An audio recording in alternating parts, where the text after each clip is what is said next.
The Typhons.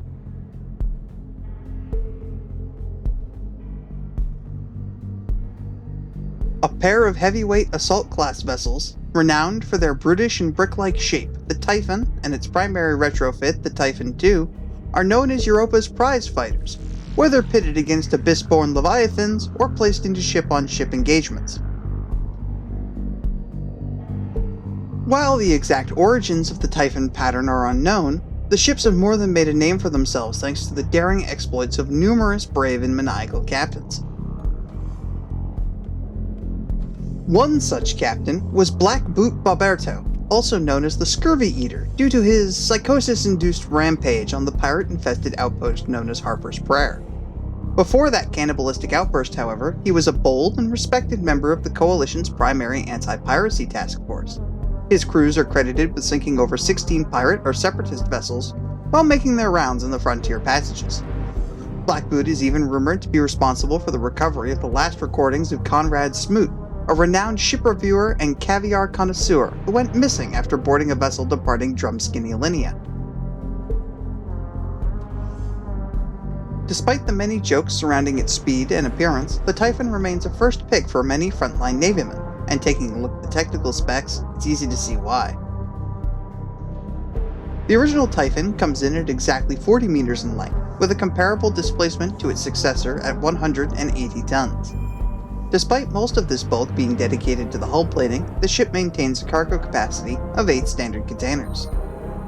The Typhon also comes equipped with an atomic scrambler fabrication system, a trash smasher brand deconstructor, and a full suite of medical fabrication systems.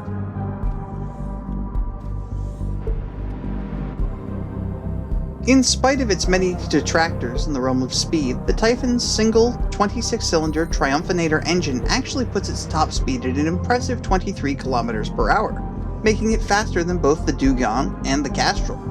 Its 3 miniature ballast tanks, however, struggle to compare and only afforded a descent velocity of 8 km per hour. For power generation, the Typhon comes equipped with a 3rd-generation Horn and Wang Teller model reactor, capable of outputting 5,000 kilowatts. Crews should note that on the standard variant, its junction array room is exposed to the outer hull and risks flooding if allowed to be attacked from that angle. Renowned for being one of the hardest-hitting assault class vessels on the market, the Typhon comes with a weapons complement to match that status. Standard arms include a pair of Volt model coil guns, placed radially near the mid of both the sail and the keel. A 16,000 kilowatt MPR railgun sits mounted at the upper bow, and there's a final hardpoint at the rear keel. In addition to this, Typhon comes equipped with a single Stinger electrical discharge system and a Dumpet model depth charge tube. Due to its bulky nature and the amount of materials required in the hull framework alone, the Typhon's standard variant stands at 11,500 marks for its price tag. Like the Orca, the Typhon was almost replaced by a successor refit, known as the Typhon II. One of the main reasons the original pattern remains in production, however, is a staggering increase in price. The Typhon II demands almost double the marks of the original, at 20,000 in total. The reason for this, and the curious selection of changes from the original, is that the Typhon II is in fact a parade vessel intended to transport VIPs and as a show of Coalition force. The changes from the standard variant included an upgrade to a far safer Anvil 5 model reactor, featuring improved redline limits and a lower fuel consumption. Despite this upgrade, and a shift in the junction box locations, the wires of the vessel were not improved to compensate, meaning overvoltage fires and brownouts are now a very real risk. In addition to this, several compartments along with the Dumpet depth charge were all sacrificed to improve the size of the ballast tanks. While this decision did improve the descent rate to 12 km per hour, it's almost entirely negated by the downright insane decision to include a number of floor-length windows. They were placed along both sides of the vessel along the command deck and ruined the hull integrity and hydrodynamics, dropping the cruising speed to a mere 18 km per hour.